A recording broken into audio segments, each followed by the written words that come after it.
Welcome back, everyone, to Seaweed Brain, a Percy Jackson podcast. We are in our Sea of Monsters era. We are talking about Season 2, Episode 3 today, aka the Prophecy episode, aka the episode of Great Epic Monologues, aka In Defense of Luke Castellan, Part 1 of many. We have a very special guest joining us to analyze this very thick, juicy episode. Stick around.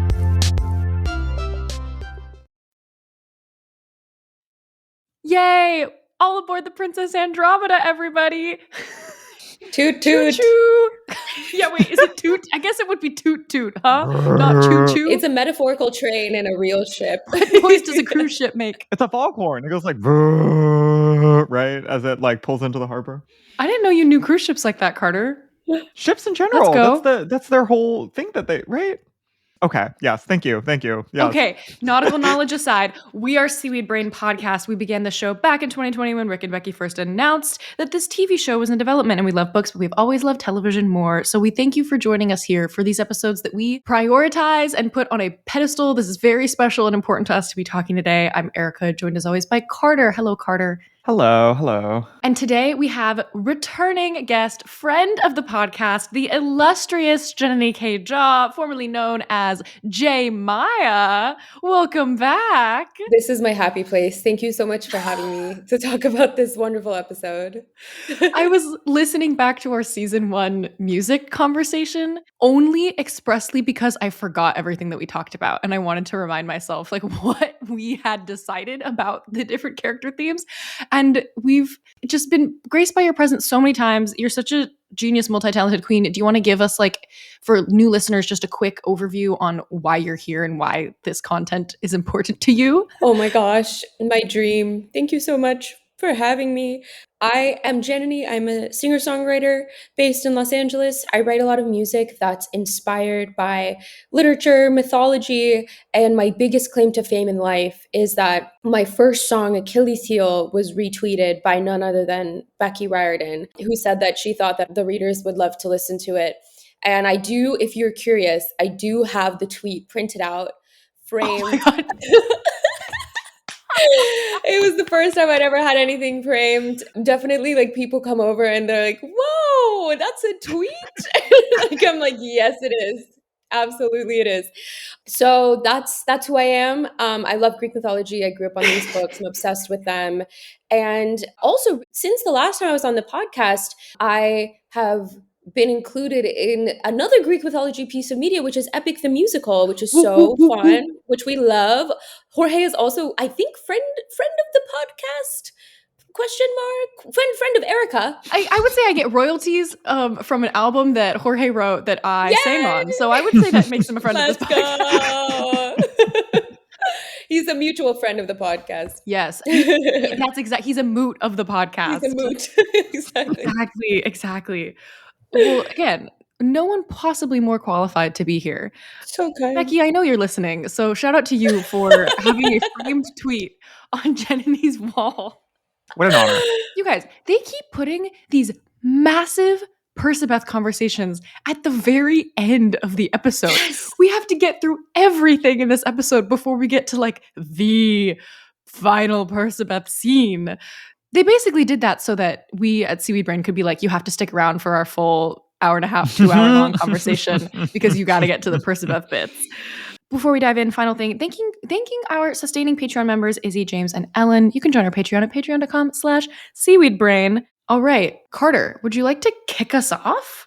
Cold open this episode. We have Clarice getting the prophecy. It's dark. It's an attic. I feel like this is the first time with love and light and respect. We've been doing such a good job with our dim lighting. I did struggle a little bit on my I did struggle to see the screen, scene, but, yes. You know, horror effects, drama, everything. I do feel like this is also like the first scene where I a little bit like clutched something and I was like, oh, the children watching this. Wow, this is gonna be intense. The like music stings, the fact that she beheads the Oracle with a sword. It's a lot. I believe the term for like coming of age or like young adult media is gateway horror.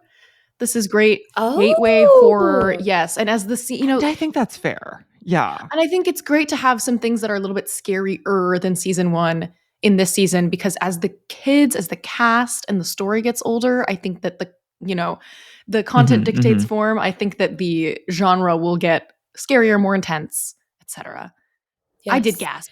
I also gasped. And to throw it back to a term maybe we learned in AP European history a long time ago, chiaroscuro. Yes. The use And speak on it. of affected lighting to cast shadows to reveal something darker underneath the surface. Maybe I'm butchering that, Mr. Ortega. If you are listening to this, I apologize dearly.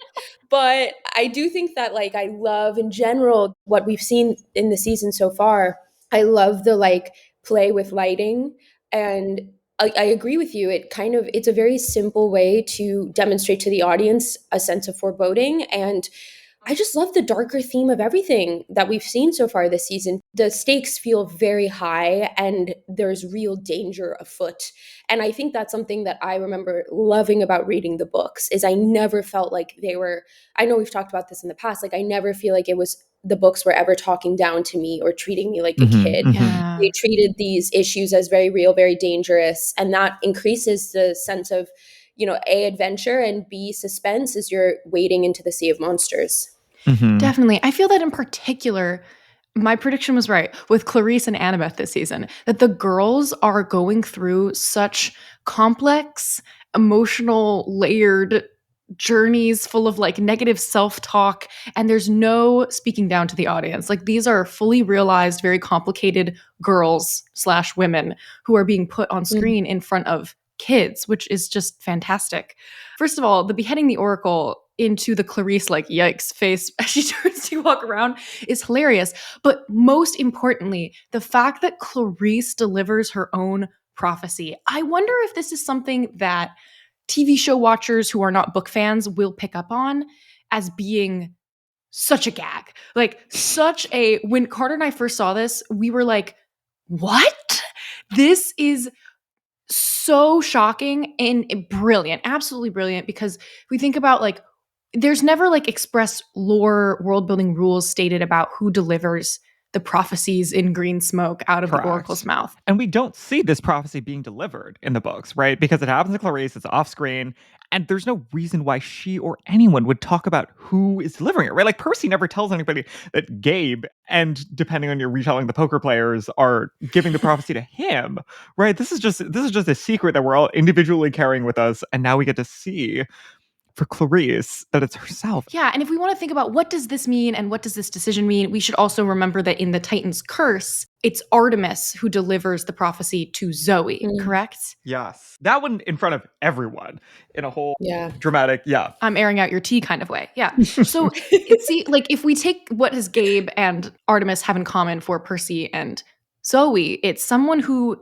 they fear, some kind of obstacle in some way, some kind of source of anxiety. The person I think who you envision in your mind as the quest you have to succeed against in some way. And not that Zoe doesn't love Artemis, but that Artemis is sort of like this thing she has to prove herself against. So for Clarice to have to receive this from herself, either for me, because there's no one else in her life. That was what really struck me. Total loneliness. It's her versus her at the end of the day. Another potential read on it is that it has to do with what the reward for the quest is. That like when Percy succeeds, the reward is murdering Gabe. Is that Gabe isn't going to be there anymore. And when Zoe succeeds, the reward is dying in service of Artemis. Would be being reunited with Artemis, and she does, I guess, for like 2 minutes or something, or some brief amount of time. I understand. Yes. But yes, my lady. I'm already getting, what is the word? Like preemptive sadness thinking about season 3 and like the end of that. You guys, it is genuinely so. Wait, also, if you're new to Seaweed Brain, spoilers through the Trials of Apollo. Yes. FYI. Sorry. It's so hard to keep my brain in Sea of Monsters mode because, like, we love Sea of Monsters. There's zero shade to Sea of Monsters, but Titan's Curse is my favorite book, and it's so close, and we know they're filming. Not right now because they're on break, but pretty much as we speak. So exciting. There's so many ways you can read Clarice giving the prophecy to herself. Erica, you said something that was, I think, so profound, which is this profound, I said that twice, loneliness that Clarice feels, and that it is her against her. And I think it brings me to something that I love in this podcast when we talk about kind of things that can be accomplished through the medium of a television show that can't necessarily be accomplished as much in the mechanism of a first person story with the books. And I remember when I read The Sea of Monsters, obviously we're hearing it from Percy's perspective, so it's not possible for us to get upfront coverage of Clarice's journey, but her journey is so central to the mechanisms and like the story machinations of this book. And in the television show, to see so much more of her character developed. And I think Dior does literally such a phenomenal job of portraying this angst that Clarice feels. Her scenes on the Ironclad are truly like, well, it's a beautiful thing as a lifelong reader to see something new on television with these books and have the books reinvented in a small way. And her journey is such a central part of that. So yes, I agree. Yeah. And also the last thing I'll say is that it harkens back to like Oracle possession and like the original in like ancient Greece. And the idea that Apollo would select who the oracle is, and obviously it would often be priestesses of Apollo, but there was this element of like whoever Apollo selects to deliver the prophecy or to become the oracle, that's just their fate and they can't fight that. There is that element when it comes to like, you never know who the oracle is going to physically speak through. And you can't fight your own fate. Yeah. They also make the really interesting choice in this episode of not delivering the final lines of the prophecy, which again, for people who are first-time viewers of this property, they might think that the prophecy ends with "and fail" instead of "and fail without friends to fly home alone." Do you think people would watch that and be like, "Oh, the writers do Didn't they not know rhyme." about rhyming? They don't know about a meter?" If I was a kid and I was encountering this for the first time, I would be like, "Wow, I can't believe they forgot about the meter." Me when I'm That's Hades. ridiculous. Me when I'm Hades and I forget about Demeter. Sorry, I had to make that joke. I'm so sorry. I'm totally interrupted for the stupidest purpose. No, period. Janani didn't mention that she's like international world pun champion, and that's one of also her qualifications for being here. Please do that whenever you want. Yes, so we don't hear the full prophecy and fail. Do you guys think that that is because she is running out of the attic and doesn't hear the final lines? Or she does hear the final lines, but she cannot stop fixating on "and fail and fail and fail and fail" as it echoes in her mind, and we cut to that shot of her dead-eyed back in the ground floor of the big house. Everyone is staring with like sadness in their eyes at me right now. This is why we had to combine Clarice anxiety episode with Princess Andromeda, because they knew that we couldn't handle girl anxiety being the sole focus of this episode. We needed girl anxiety and also Luke. Yay. Girl, so confusing. No, I'm with 100%. No, Erica, again, you said something so profound and that I had not thought of previous to you saying it. Like, I love that it's such a relatable anxiety for her to feel, this like absolute fear of failure. And obviously, we often get the stakes of fear of failure to save the world, right? Like to literally keep the camp alive and to keep friends alive, etc. But this is fear of failure to not disappoint a parent. And like that, by the way, I can speak from personal experience and like something that just made me feel really seen as like a young Daisy girl reading these books. Like it's such a relatable fear that kids feel. And like it's just so cool to see that represented on screen. And I like that interpretation so much, that she's so afraid to fail that it's just that word, like she gets caught on it. And then I think it's also a really cool story mechanism to create suspense, and like we're left waiting and wondering what the final line is. Maybe it is to fail, and maybe she is sailing knowing that it's headed for failure. Yeah, that image of Clarice totally like dead-eyed, zoning out, dissociating. Oof, it's a toughie. And we go from this choosing her extra members of the quest to bam, cut to needle drop, Princess Andromeda. Carter, speak about this needle drop, please. I think that we need to ask somebody a follow-up question about this. As far as I can tell, this is think like it's Zoe Neary. stock music. Is it? Okay. No, I think Zoe Neary is the person who will have to ask about this. Yes, I think we will have to ask Zoe about it. I cannot find like a picture of who the singer is. on the internet. But there are streams of this artist on Spotify, and I guess it does achieve the goal of being really, really generic in a way that I would associate with the experience of being on a gigantic cruise for families. I think it begs the question, did we spend the whole budget on Mariah Carey? Because if we did, that's totally fine. And this is no disrespect to Kahlo, the Kahlo? alleged singer of the song. If you're out there, we love the taro plant, the older brother of the Hawaiian people, but like also I don't who are you? Is there a picture of you? Show yourself. Step into your power. Oh my god. We're on the Princess Andromeda. This is so fun. I love this set. This is such a fun set. You know, if we're not going to get like hamburger flipping at Medusa's, or whether or not we get the Monster Donut Shop, we don't know yet. Like, this set, I think, achieves that juicy juxtaposition we've been looking for. It's colorful, it's fun, it feels like kitschy, and it's such a great contrast to seeing the Laestrygonians like stomping through the deck of the ship. Also, shout out to the like little chibi Greek lady on the room repair sign. We held on that for a long time, and it felt right. Yes, such a delightful piece of like set deck of art department work. I think this brings us to Percabeth conversation number 1 of this episode. Yay, aka what will be referred to in history from henceforth as the Boone conversation.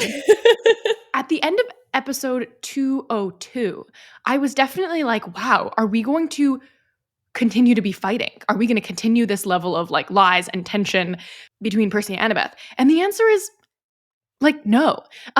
Because Percy is so, I don't know, I don't want to say down bad, but like Percy is so... Why wouldn't you say it? Is he down bad? He's down bad. He's down bad. He believes with his entire heart that Annabeth knows best, is right, is his guiding light in this world. And it does, for me, beg the question, if Grover was here, how would that change this dynamic? Because I think so much of the Percabeth relationship development in this season is because Grover's not there. Like, how much of this would be different if they had their buffer person? Because instead they have a child, right? It's like they're playing mom and dad to Tyson, as opposed to they get to bounce things off of Grover, you know, and the way, all of the weight that Percy is putting on Annabeth here. Yeah. I do think it would be lessened if Grover was around, and he could be like, well, Grover, what do you think about the fact that Annabeth is very deliberate. Like, the order of the books is Percabeth optimized, that we have the two of them with their mutual very good friend. Then we have Grover's gone, so it's just the two of them getting closer. And then Annabeth's gone, and Percy's like with her older sisters, I guess, and friend, sort of, not exactly, but in spirit. And then we get them back, right? Like that is the arc that is maximized to be like, okay, we're growing together. This is that like accelerant partnership phase of the trajectory before they have to make the heart grow fonder in absence, and then have Rachel Elizabeth Dare. I fear that also I would like to take a moment to speak directly to internet users who feel that Percabeth is being quote unquote rushed and not being portrayed as a quote unquote slow burn. I would remind everybody that we're about to basically get 2 books of them completely separated. I also... That's not what a slow burn is. That's not people like the concept that a slow burn means less amounts of screen time, or that you have the same beats, but you just spread them out over time.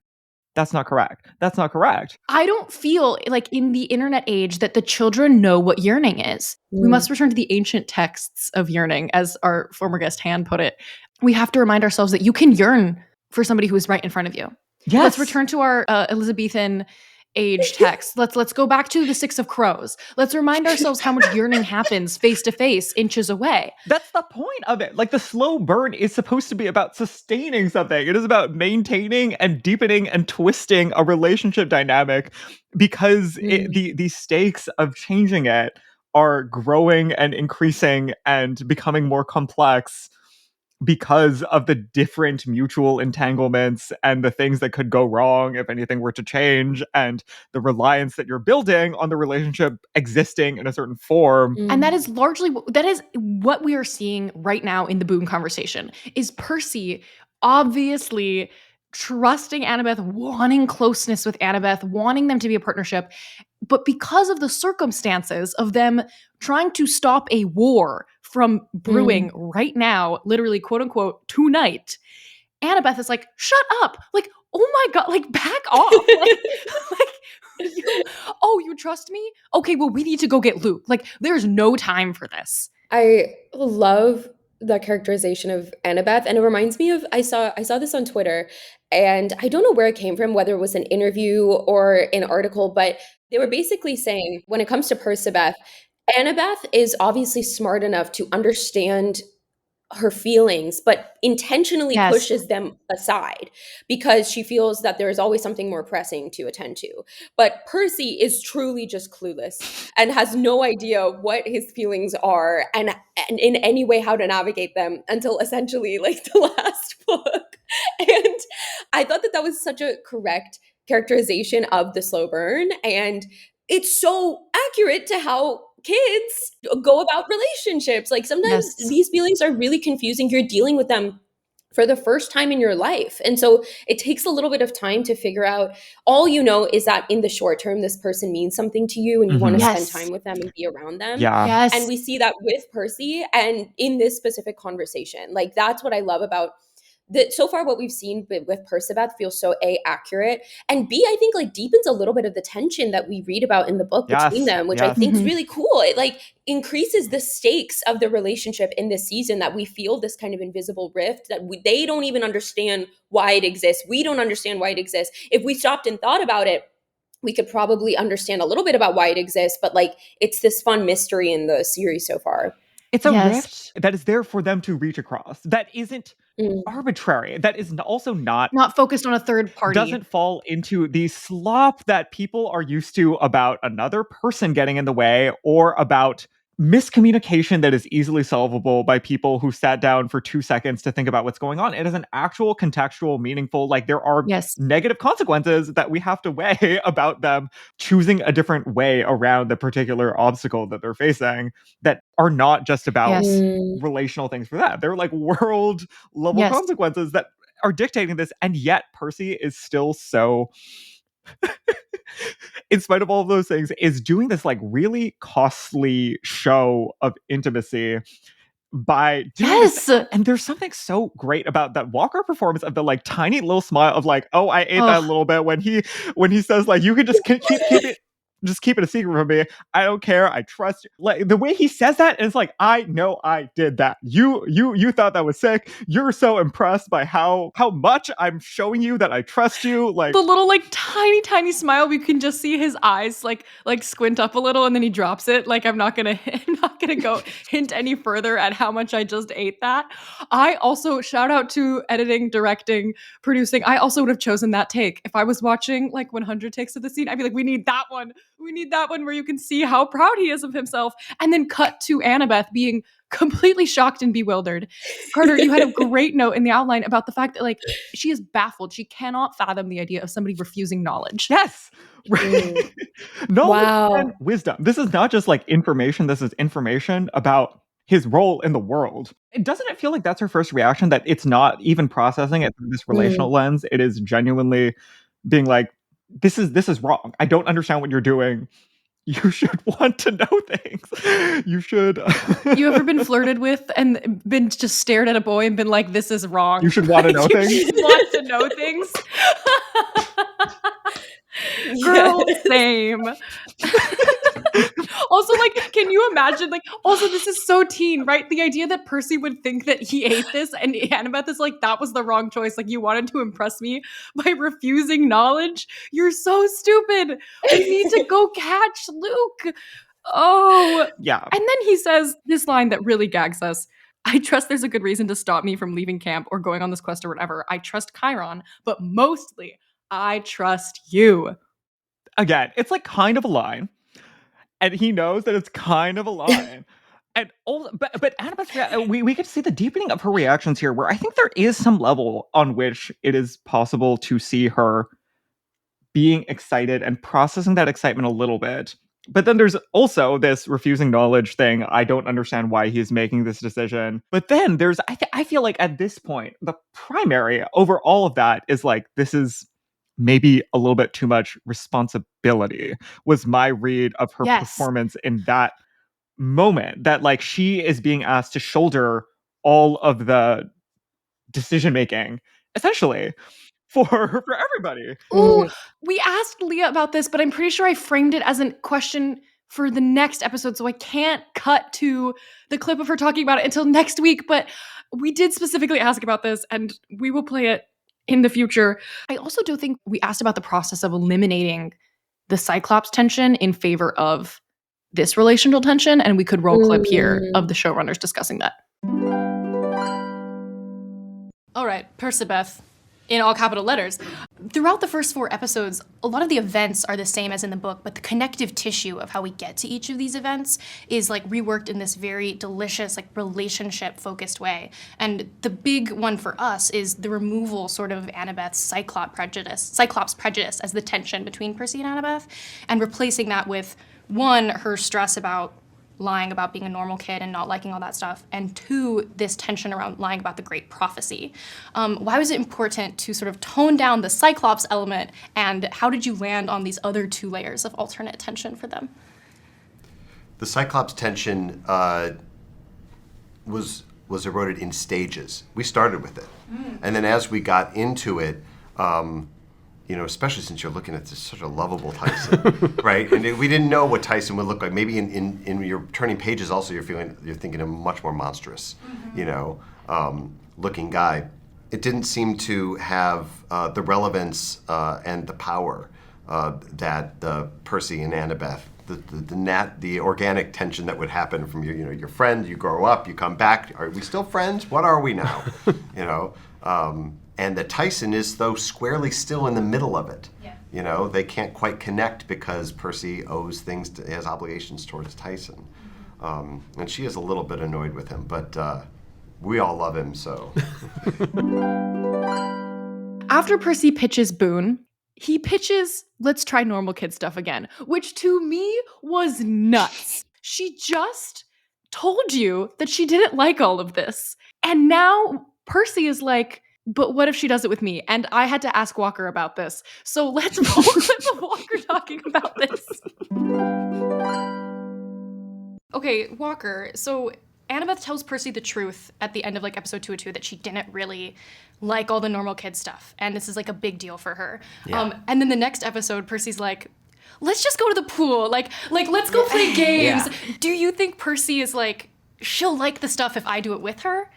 Yeah, I mean, well, I just think he can't believe it. Like, how could you do these things and also not like it? Yeah, he really does. It does not register for him. That's like, my favorite line in that season is when she's like I did all the movie. I watched the movies you told me to. I rode a roller coaster. Wasn't that fun? And he was like, did you watch Jaws? Like, did you like there's no way that you did this stuff and you didn't have a good time. Yeah. So I think maybe a little bit of it is like, I think most of it's like, just relax. Like, we need to chill out and not think about this, because I know that she's gonna start thinking about it and then she's not gonna stop, and then it's gonna turn into a whole thing.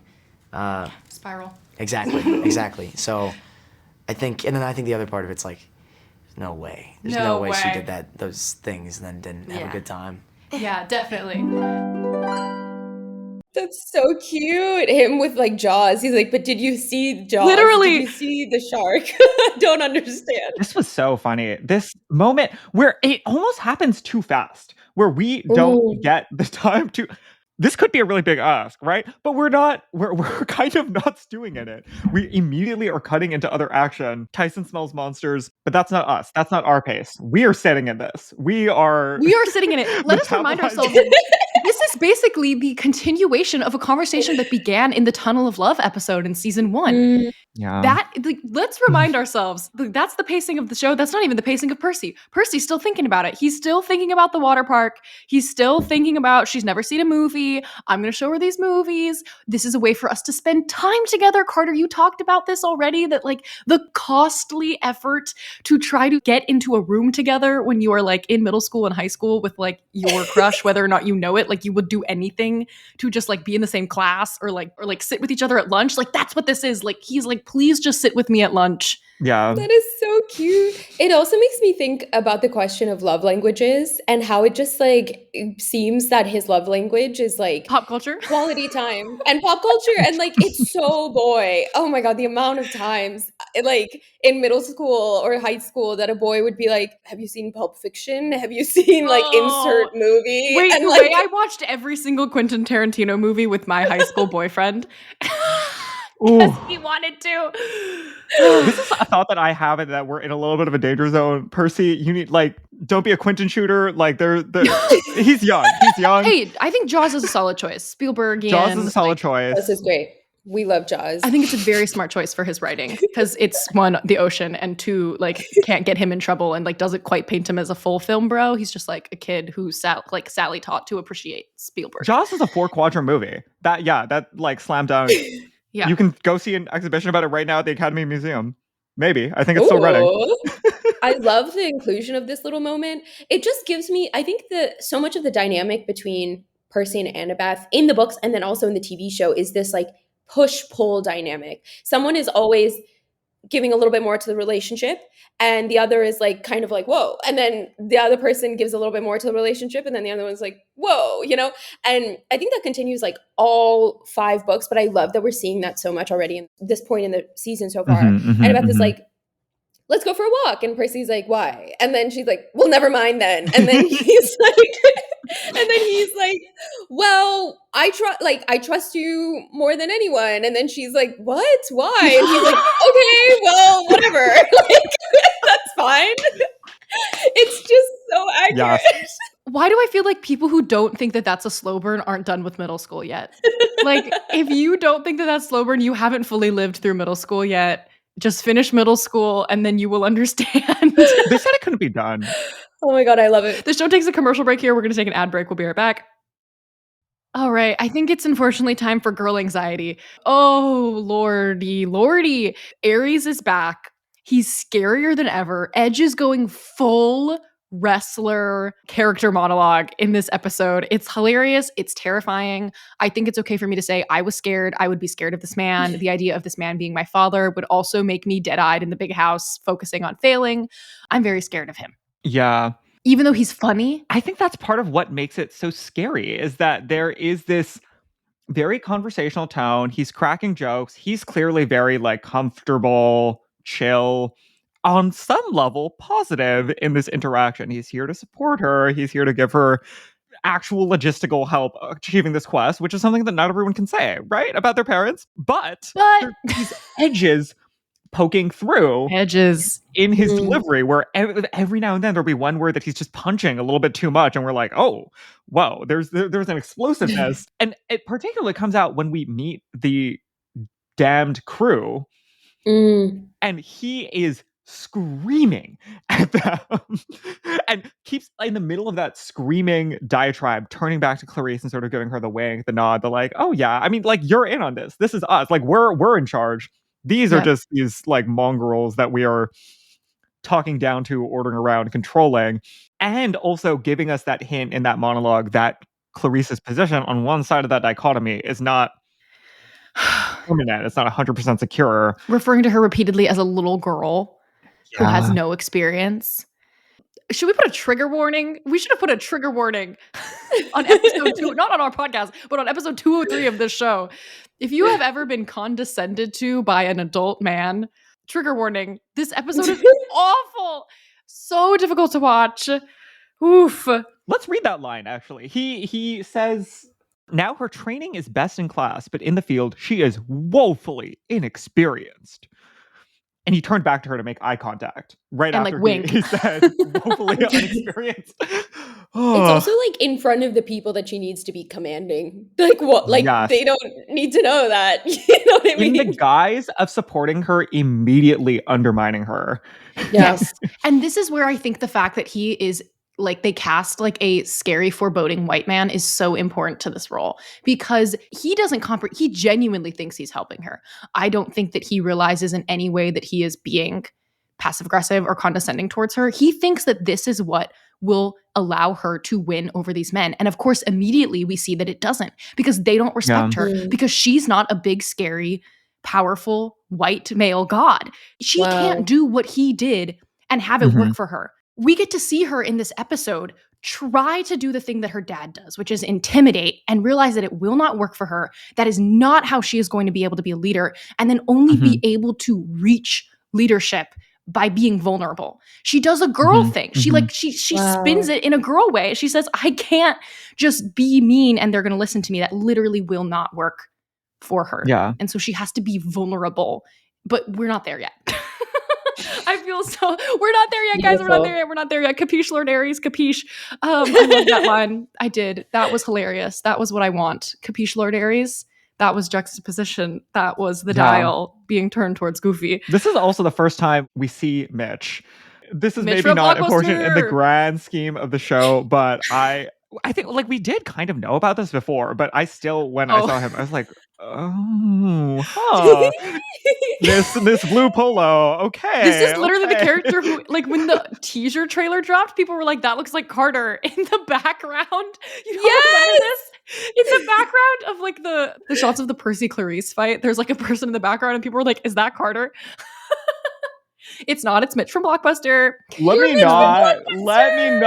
Oh, we did see the Streaming Wars clip during our set visit in January, and Dan was like, you guys have to watch this on my phone right now. So when that joke played in this episode, I looked at Carter and was like, wait, I've heard that joke before. Did they just copy a joke from someone? No, the place I heard it was here on Dan's phone. It was from Percy Jackson. That, I don't know who exactly wrote that line. We're going to speak with the writer of this episode so we can talk to her further about Mitch from Blockbuster. But it is such a, like, you could believe that Rick put this like in 100%. Percy Jackson book word for word. This is such a Rick level dad joke. So true to the tone.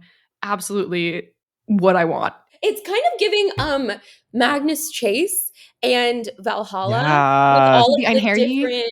Yes, exactly. With all of the different like combatants from all the different time periods, I thought it was really cool. Yeah. Yes, definitely. We have so much to talk to Naomi, makeup department head, because one, we have to talk about this undead makeup and makeup for the monsters. But two, I want to talk about Clarice's lip color on her quest and also Annabeth's lip color on her quest. I want to hear about the lip liner. They're so beautiful. And they're both wearing makeup this season, which is very different from the previous season. Okay, back to the Princess Andromeda. Yeah, we have to leave behind the beautiful pine-covered mountains of Long Island. We, I think, decided this in season 1 that when you walk into Camp Half-Blood, you are transported to a magical land. Like, it's no longer Long Island. You walk through the barrier of Thales Tree and you are in Vancouver. And that's how it works. There's a secret patch of Vancouver in the middle of Long Island because of the gods. Exactly. Yeah. The mountains of Long Island truly are on full display in the scene, but we need to talk about Allison next. It's time to meet formally, because we met her in episode 1, but it's time to formally meet Allison Sims, rogue demigod of the Kronos Titan army. She's a child of Apollo. She's reading Bow Huntress magazine, which is a fun prop. That felt very Rick core. Now it makes me really nostalgic. This like incredibly aggressively on the nose, like fictional thing that someone would be holding to like emphasize that like a monster has like a hyperfixation or like a demigod has a hyperfixation is so, that feels like childhood. That feels like the absurdity of reading the books for the first time and being like, there is no Bow Huntress magazine. The prop also gives us a strong marker of identity for her, in addition to meeting her in the first cold open of the season, about to kill Grover, seeing her read this Huntress magazine saying, my crew are monster hunters, and then breaking out into this very vicious fight. We know that this character is a violent girl. She is a hunter, not a capital H hunter, but a lower H hunter. And I think now is a great time for us to discuss the answers to the question, why add this character? I have an answer, but I would like to hear from Janani first, I think.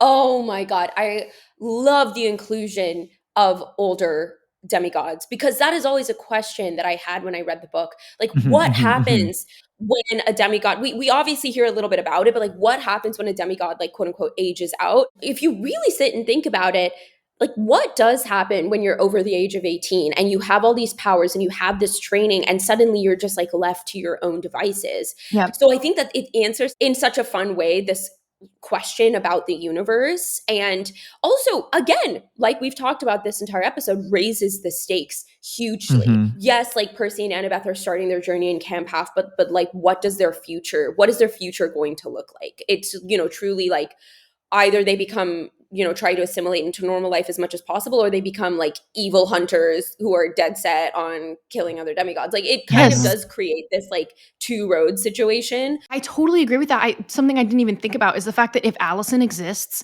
it makes total sense to me in the world of the show, particularly, that every demigod who has lived past 18 would choose Luke. Because they have It's no about the job protections in market. place. Literally, they have no jobs. They have no job opportunities. They also have no protection from this point forward, as far as we know. They have been roughing it as Yeah. monster hunters, just trying to defend their own lives. So, of course, every demigod above the age of 18 would join Luke. Yeah, it's giving the failed promise of the American dream. Like you spend your whole life Sorry, acquiring we cut skills. capitalism, Carter. We cut capitalism. We cut capitalism, but like the reality of what's happening to them is that they're spending their whole lives acquiring skills in order to survive, and being told that this is what will bring you to the age of 18 and also to secure you glory. And once you're there, it's all for naught, right? Like you have these hyperfixations, you have these like incredible talents that can't get you what you actually need. Most people can't achieve this glory. It's just this position of extreme precarity and isolation and lack of support and purposelessness, probably for most of them, right? That it becomes really difficult to find a place in the mortal world, and you're being told that there isn't really a place for you in the godly world anymore with any protection. You're just shoved out. Horrible. That's such a Horrible. not a way to organize a society. No, 100%. wait. The inclusion of a character like Allison is so brilliant for so many reasons. One of them being that the audience that is watching this television show, a lot of them are introduced to the world through the Disney show, of course, right? Which we love. Like this is a show meant for all ages. And a lot of the viewers are younger. They're experiencing the Percy Jackson world for the first time by watching this. But as we know, as the three of us are, there are a lot of viewers of the show who have grown up with this series since they themselves were kids. And I think this question of, you know, being flung to your own devices when you become an adult and having to figure out your place in the world and struggling is such a relatable experience for kids who are becoming adults. And that is the age group of so many people who are watching this show. That is like, when I saw that they announced the character of Allison, I was thinking so much about it. I was like, what a way to modernize the show and appeal to people of all different ages who are watching this and all different kinds of Percy Jackson fans. And then to your point, Carter, this is such a silly, I think about this all the time. I'm like, can kids go to college? Like, if you graduate from Camp Half-Blood, like what? If you don't know about, like, in the happens? pre-Heroes of Olympus world where you don't know about New Rome University, there is, as far as we know, literally no options for demigods. In the books, they Post-18. straight up just say, like, the reason why you don't see them around is 'cause most of them are dead. They're either dead or like stealth, trying to become like, I don't know, like politicians or artists. I mean, because like there's also that layer of like George Washington was a child of the gods or whatever the, you know, that whole situation. Yeah, right. But like the subtext of that being like either in like 90% of the time you just die as a child, and then 10% of the time you overcome impossible odds and become legendaric, but also you have no support system and there's no path for it, and no one will know. A demigod you are, like, you know, of a more powerful god, the less likely it is that you will live. Yeah, that's so true, Janani. This show has been attacking 4 quadrants, but also the secret 5th quadrant, which is jobless people in their 20s. People who grew up reading the books and need to see themselves represented placed into the story at the age they are now, sort of, kinda. So I hear what we're saying is we need more demigods in their 20s in the TV show. We're here for you. We're here for you. Some of us, you know, 5'5" and based in New York City. All right. We have the combat. I think that, Carter, you wrote this note that this combat serves a really excellent function of reminding us that Percy and Annabeth aren't the most skilled hand-to-hand fighters. There's like a lot of language in book 2 about Percy being like, I'm rusty.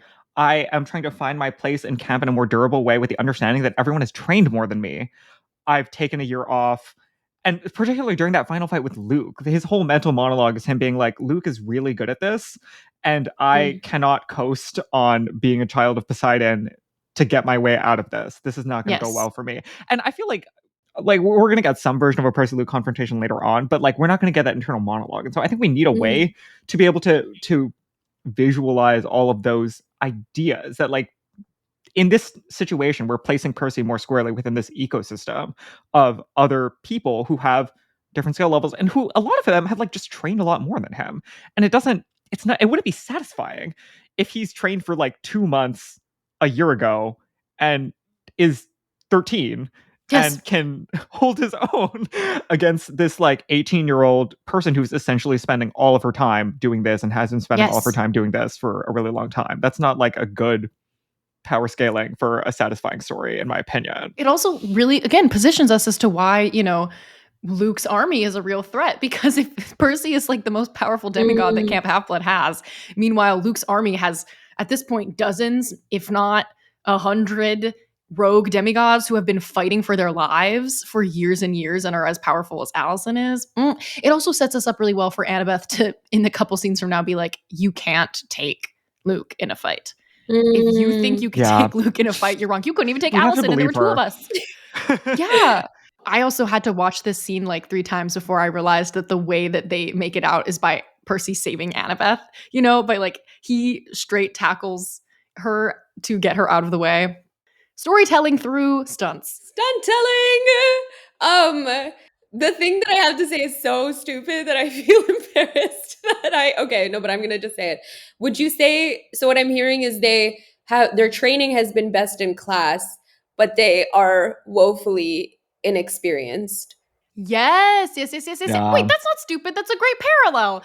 That is the journey that they're on. Like all of them are on. This episode is realizing like how they are going to measure up in the quote unquote real world. Like this is a classic book 2 thing in a fantasy series. Like we learn about the world in book 1 and now it's going to expand.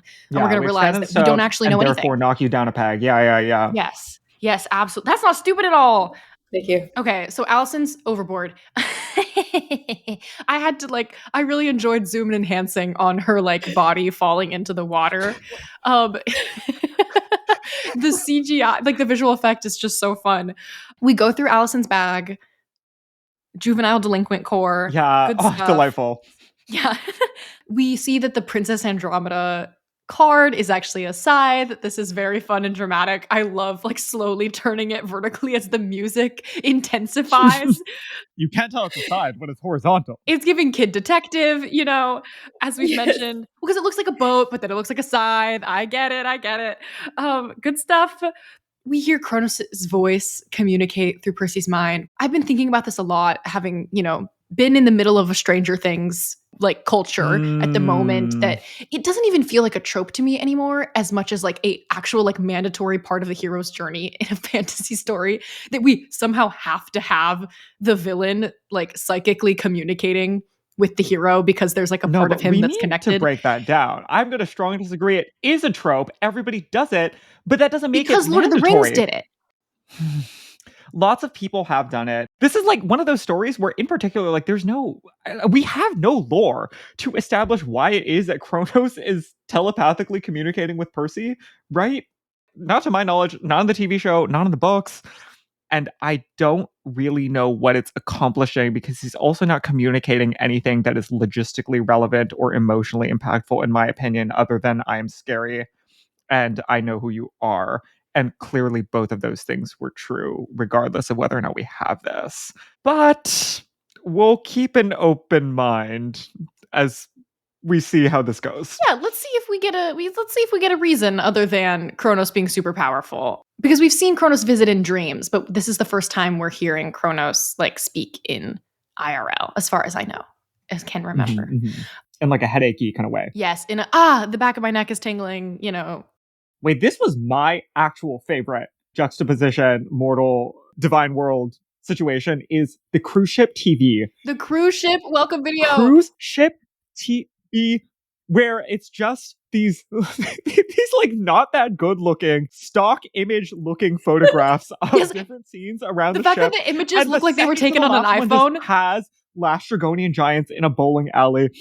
And the voiceover is just the calm, almost bored, professional voiceover actor delivery of information about where on the ship you can find different things, including outposts of Kronos' army for training. Chef's kiss. Oh, Perfect. perfect. Exactly what we wanted. The humor, the style, the juxtaposition of the mortal and the divine world. It's perfect. Honestly, a highlight of this season probably will be this cruise ship video. Reveal. This is Luke's ship. That's the end of Act 1. Now we cut back to my girl anxiety. Oh my goodness. This is my literal nightmare. Clarice stuck on this ironclad with these men who don't respect her, refuse to listen to her. The absolute war flashbacks I had to being the president of my improv club in college. Oh my God. It was like looking into a mirror of the past. Being like, how do I get these men's attention? They don't respect me. They're laughing with each other.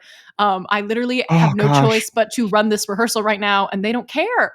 Absolutely terrifying. Talk about just relatability for your audience. Side conversations as she's walking through them and not registering.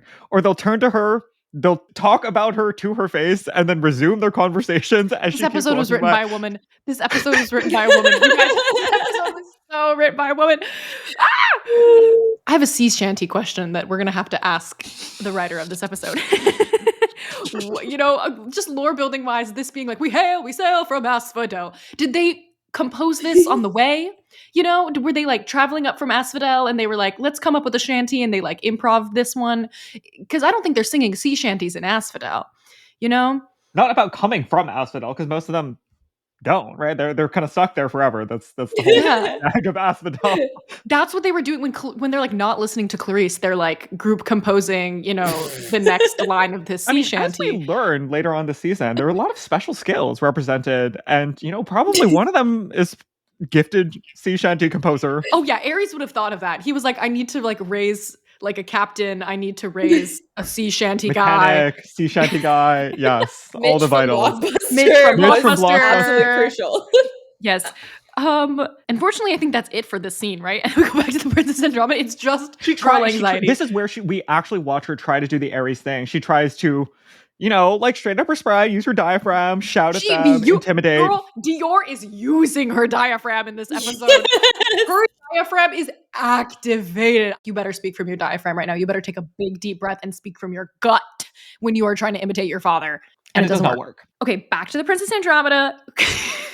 Boone Part 2, Annabeth calls Boone and Percy doesn't like it, like she knew he would. It's like less than an hour later.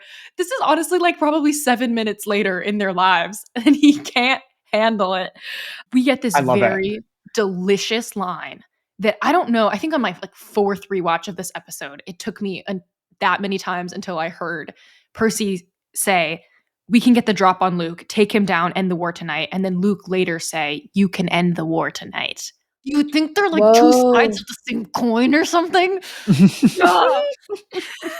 It was very satisfying when Luke completes that. Foils! Yes. It's a perfect foil. I mean, we'll see it in the scene. We'll talk about it. The way that he's like, he's like basically methodically like giving an answer to all of their different protestations. And the culmination of all of that is him saying, well, how about it? Do we end the war tonight? Yes. We'll be back. We'll be back for you in that scene. Absolute favorite moment of this scene is Annabeth going, Boone. Split second of silence. Percy going, okay. With a P at the end. Yeah. OKAYP is how that line is written. It's so Percy coded for him to have come up with this idea.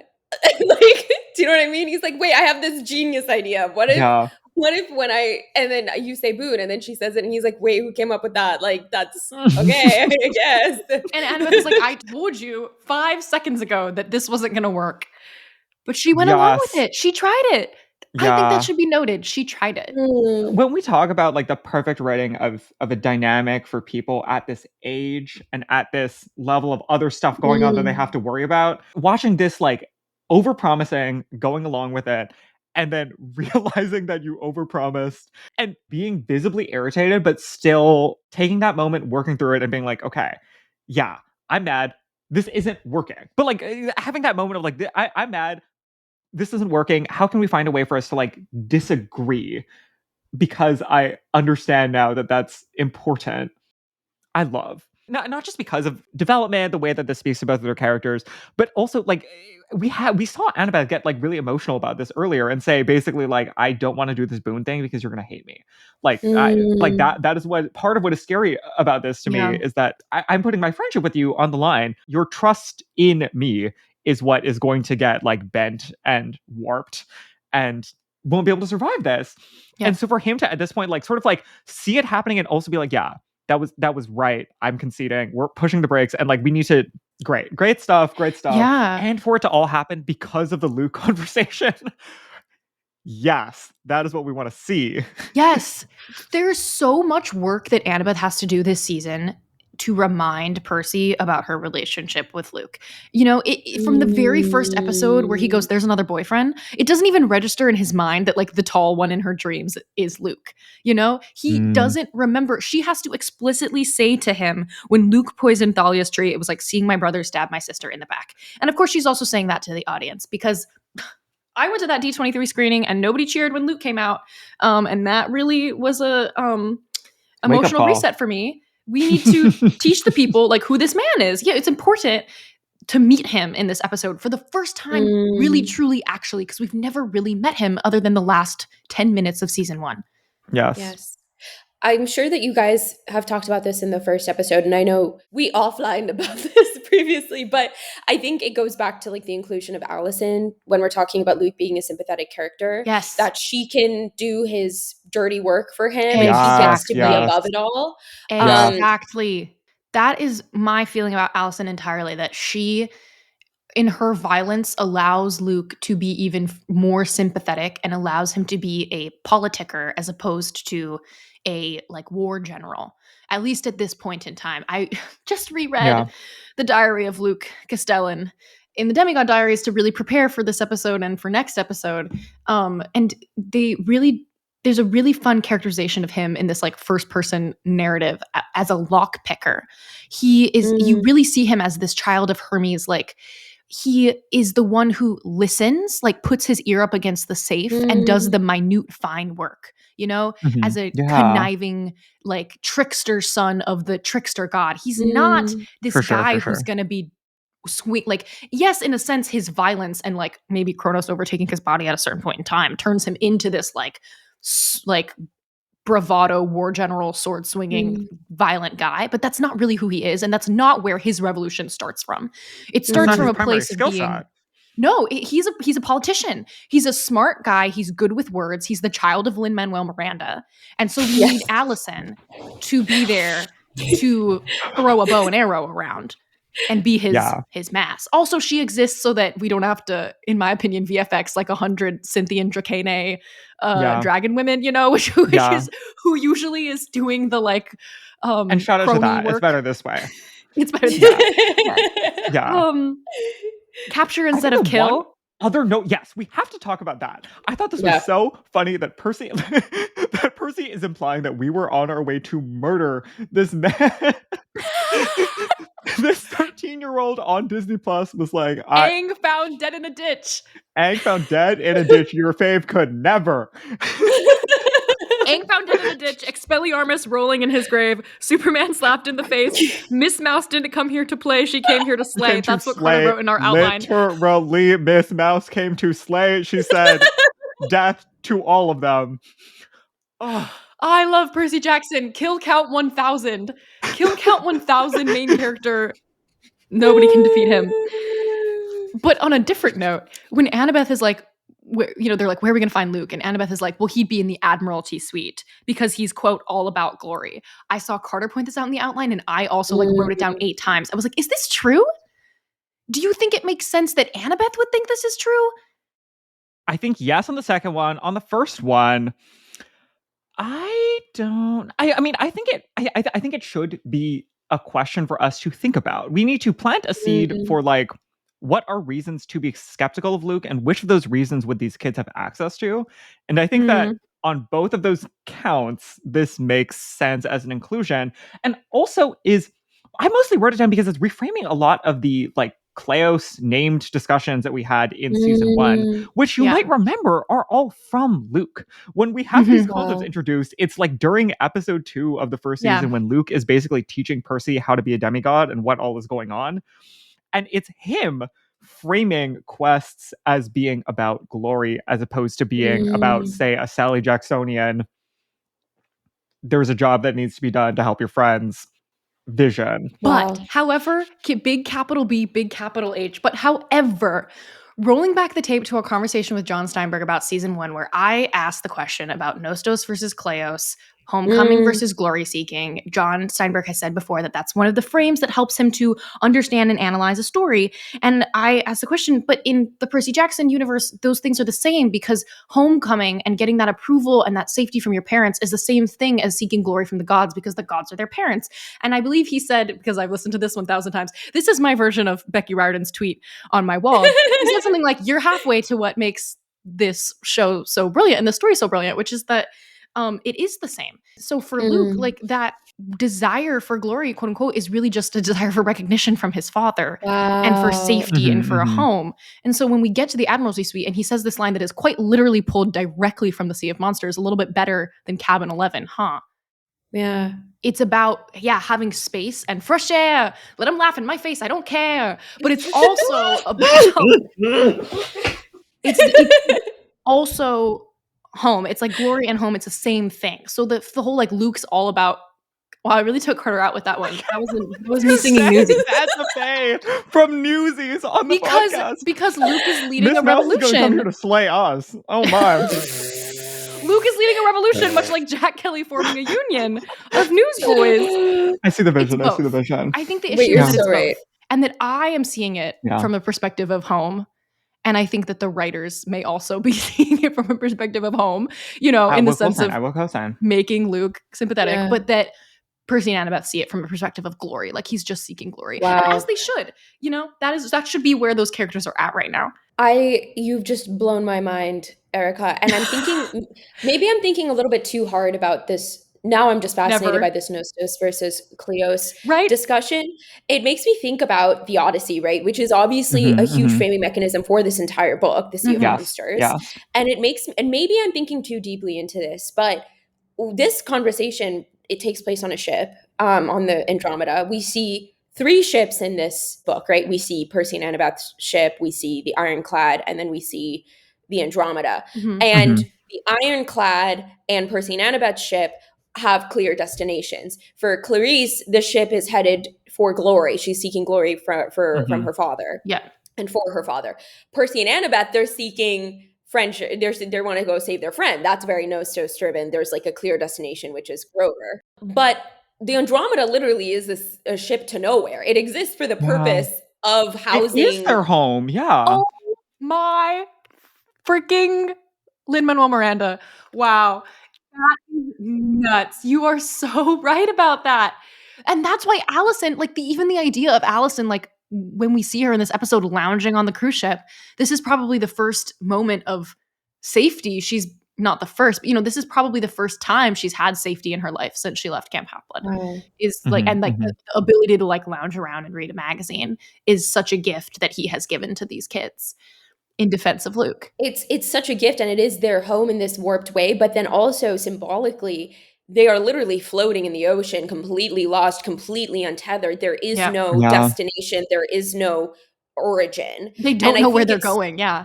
Literally, like both the revolution and like physically, and Percy and Annabeth, there's always in every book such a clear Camp Half-Blood is the origin point. You're questing to this clear destination for this clear purpose. It is clearly explicated in this prophecy what our goals are, what our ambitions are. But for Luke and for these adult demigods, just like there is in life, there is no clear destination. They are literally aimlessly going around with no purpose, no prophecy, which is why they must create one for themselves, which is the war.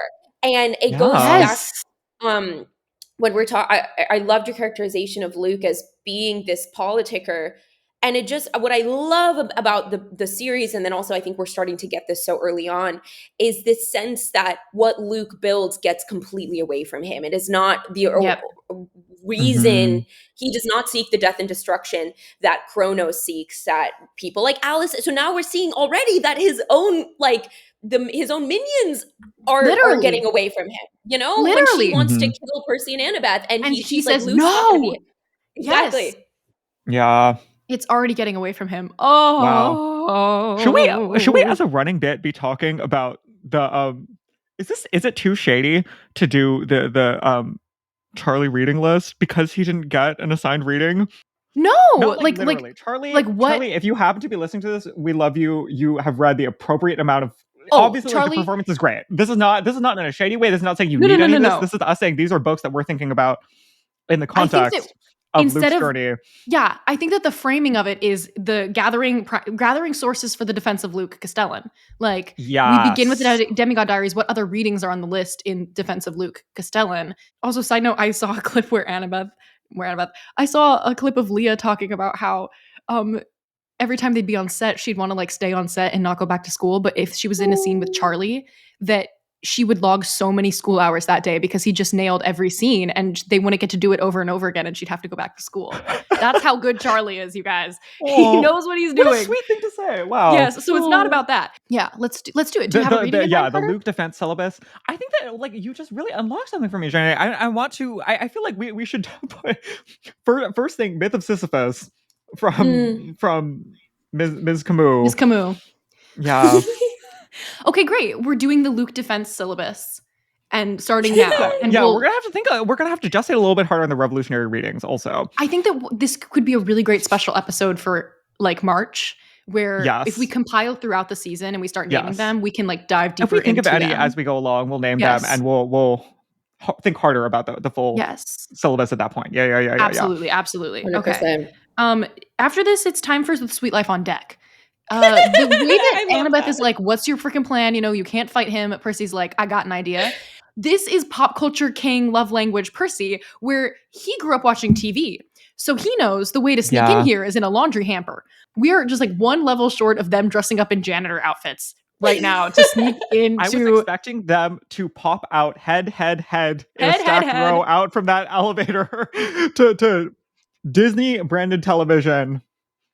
Cherry on top that we could have had Tyson in one janitor suit and then like Leah on Walker's shoulders in another janitor suit, and they had like two janitors sneaking in. That would be That's So Ravenclaw. Hi ho, let's go. Yeah, this is very Sweet Life on Deck. I don't even know if the kids. I genuinely feel like all the kids in this cast are too young for Sweet Life on Deck. Oh my God, we're losing the ancient text. They're not too young for Phineas and Ferb, as we have learned. They aren't. Phineas and Ferb is universal. Phineas and Ferb is the greatest story period ever told. If you aren't really on Instagram and you haven't seen the 2 now Phineas and Ferb Percy Jackson TV show crossovers. Oh my God, I'm seeing Dan Povenmire next week, and I'm so excited to ask him about this. I haven't seen him in a long time. You just broke our brain. Like seeing him socially? Oh my goodness, we're friends. He came to my Can you tell him we're his biggest fans? I literally will. I promise I will. I'm obsessed. I fear that we consumed the three of us consumed such similar media at formative times in our lives, because it's in the sense we are friends in the sense that we see each other. And he actually like followed me because I did a cover of Busted back in the day, and now I get to call Dan Povenmire my friend. He came to my Survivor premiere party. It was all my friends and family were like, "Why is Dan Povenmire here?" I was like, I don't know. It's cool, right? Can you please tell Dan Povenmire that Buford is everything to me, and that like I like see myself in Buford. I like relate so hard to the character of Buford. Like he makes me feel seen, and that like the relationship between Buford and Baljeet is like the second greatest love story ever told. Please. The second greatest love story ever told is so perfect. And the thing is, I feel like he would understand that Percabeth must trump anything else. Like he would get it. I really, really, really think so. And Erica, I completely agree with you. Baljeet is similarly to how Buford is everything to you. Baljeet is everything to me. Oh my God. I ship us. This friendship makes so much sense. This friendship makes so much It sense. makes so much sense now. Oh, I know what we're doing next Halloween. Honey, I know what we're doing next Halloween. Okay. Wait. I don't know how to reset myself after finding out that you're a I'm close so personal sorry. friend with Dan Povenmire. But I'm gonna work on it. I'm gonna work on it because we're running out of time, guys. I'm back. I'm dropping back into back. Sweet Life on Deck. Yes, we tried to ambush them. Actually, they ambushed us. It was a trap.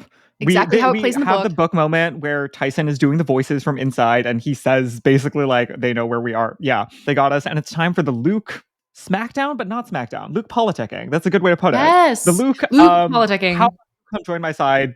Conversion speech. The campaign speech. Yes. Campaign speech. I know we've all Very had a much. good giggle and a laugh about Luke dressing like a hedge fund manager this season. But I think it was at the Brazil convention where Charlie mentioned that, like, yeah, Luke is on top of the world right now and he's enjoying all of the perks that come with that. In addition to the Admiralty suite, it's the clothes, right? It's this like funding that Yeah. they're getting from the unnamed triumvirate that only Trials of Apollo readers know. But he is intentionally trying to like mimic this like old money aesthetic, and he's from Connecticut. So yes, he's putting on the cable knit.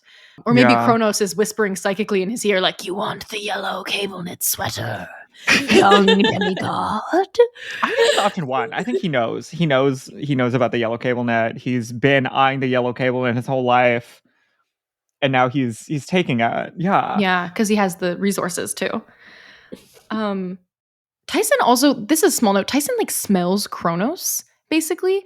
And I wonder Yeah. if that's going to come back for us. Or if that's just kind of a, that makes sense that he would, because he smells monsters, so he also smells Kronos. It is interesting because Tyson doesn't talk about smelling gods, I don't think. Has he met any yet? He was I guess, too far away when we were doing. Anyway, yeah. Also, this was a note Carter and I discussed offline about Luke positioning himself as a true monster / mythics. For our Court of the Dead readers, we will refer to them as mythics. A mythics rights advocate in his campaign, not only like in front of Percy and Annabeth, but behind closed doors. Like Allison refers to Tyson as their pet, and Luke says that's not his pet. He's a son of Poseidon. Poseidon claimed him. That's Percy's brother. Which, first of all, okay, spy. He has a spy. The other reason I don't like the psychic link thing is that it kind of eliminates, like, I'm like, oh, well, he could have a spy, or I guess Kronos could have like whispered it in his ear if he's like also seeing through Percy. I don't know, but I think it's a spy. And so yeah, Luke definitely sees Tyson like as a whole person in defense of Luke. Yes, he's like expending political capital to like make sure that mythics are being respected when he hears this language from demigods, which is not minor. I think it like really adds a lot of credibility to the idea that this is something that actually matters to him and not this other version of like if Luke just wanted to have fame or to have power or to assemble a working political coalition to have Kronos ascend, none of the like this wouldn't be necessary. The easiest thing for him to do is to just nod along with Allison. And he does it. That is, I think, quite notable. Yeah. This entire scene now exists in so many brilliant layers. We have Luke campaign speeching to Annabeth and Percy, trying to get them to join his side. We have then Annabeth saying to Luke, you should come to us by way of Thalia. And this is sort of what I also asked the showrunners about. I don't know if I can play this clip right now or if you're going to have to wait until next week to hear it because we might reference 204 stuff in it. But we asked about Thalia as the linchpin of everything, which she is, right? That like at this point, the only thing standing between Percy and the revolution is Annabeth and Annabeth's choice because it's her above everything else for him. But the thing standing between Annabeth and Luke's revolution is her understanding of Thalia, saying like, you backstabbed Thalia. And now Luke gets to be here and say, you misunderstand Thalia. So they're both like, not in a manipulative intent, not in an intentionally, manipulative way, but they're both trying to use this, dead sister, mother trauma figure, that defines them. the trauma that yes, the trauma, the generational trauma of the women's trauma to pull one another to each other's side. Which is just such good freaking setup for meeting Thalia next week, right? Like we're like, we're saying like, this is what she is, this is what she is. Well, it's time for us to like actually find out who she is, which I guess we're not really going to find out until next season. But still, it's so interesting. I think the phrase that Craig Silverstein used was like pieces on a chessboard, trying to see where everybody lies. And I almost see it like Annabeth and Luke are playing chess, and their pieces right now are like, how do Percy we, like and Thalia. The memory of Thalia. The memory of Thalia. Yeah, absolutely. Yeah. Which, side conversation just about the Titan's Curse for me real quick. Thalia ultimately choosing to take herself off of the chessboard, period. This is because she doesn't want the responsibility of choosing either side. Wow. Well, but she does choose a side. How? Okay, so if we are to believe that she does essentially choose the Olympians by choosing Artemis, what is it that really draws her to do that? Is it her is it girlfriends? I think it's Zoe, and it's like having a horrible confrontation with Luke.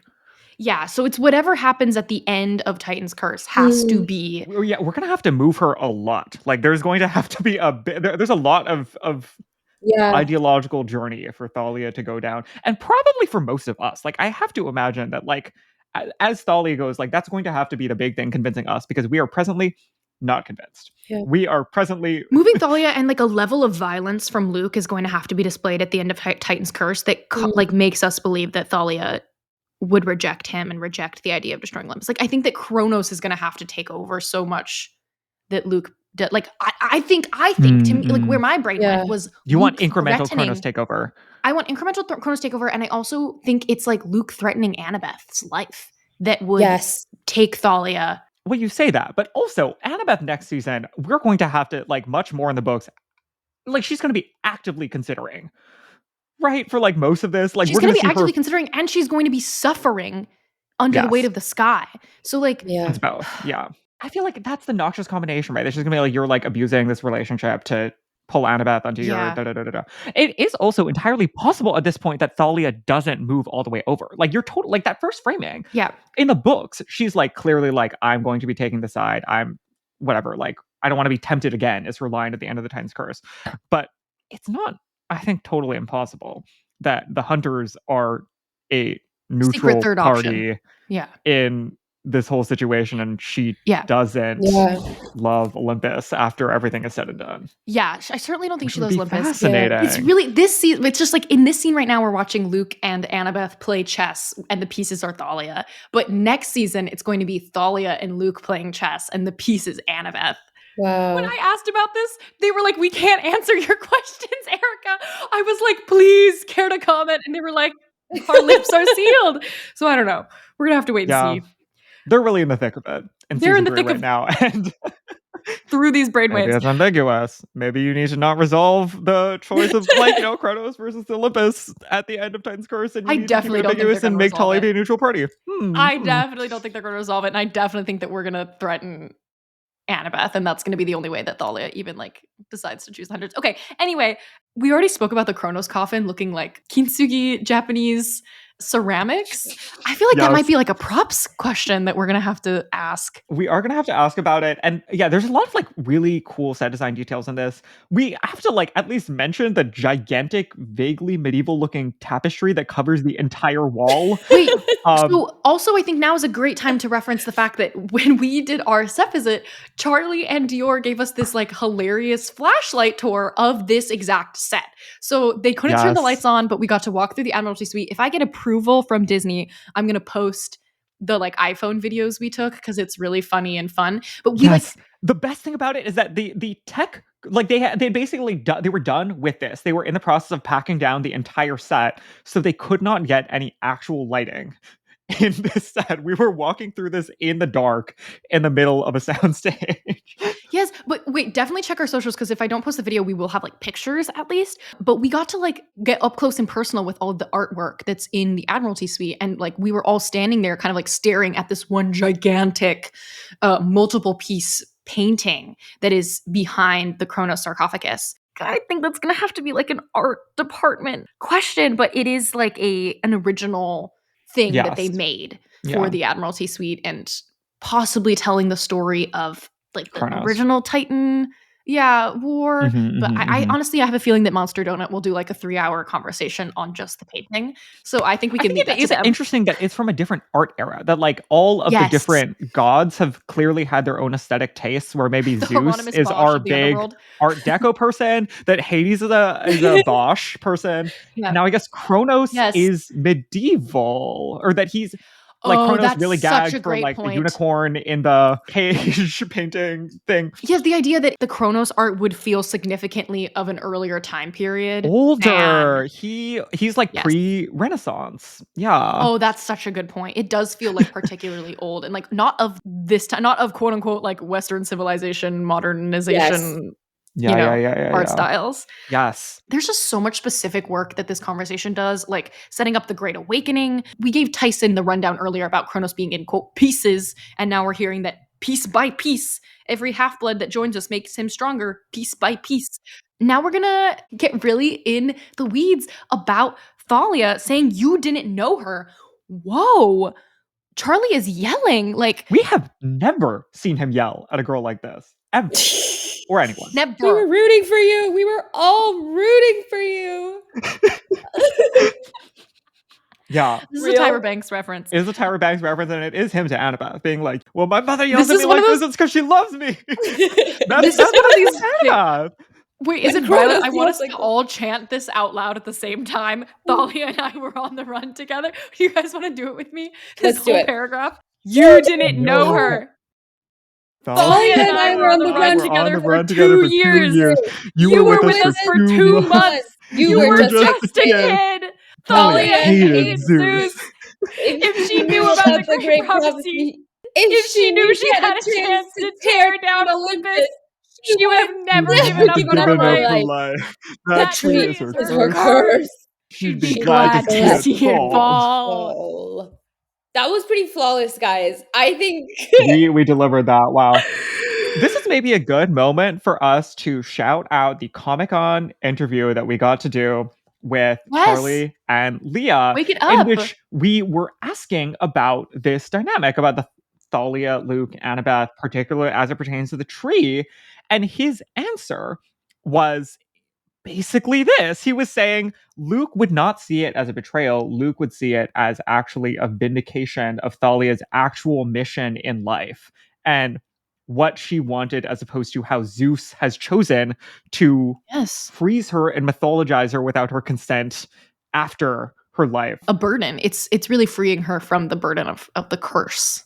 wow. Yes, and from being like made to stand for something that she didn't actually stand for. Yes. Oh God, that pisses me off, especially in this episode with the relationship between Clarice and Aries and that like complete misunderstanding, and inability to communicate between a father and a daughter, and the idea that Zeus would turn Thalia into this tree to protect this place that she was never a part of. She had never even been to before, Mhm. in eternal, like never really sleeping, never getting to go to Elysium, never reincarnating. Mhm. Wow.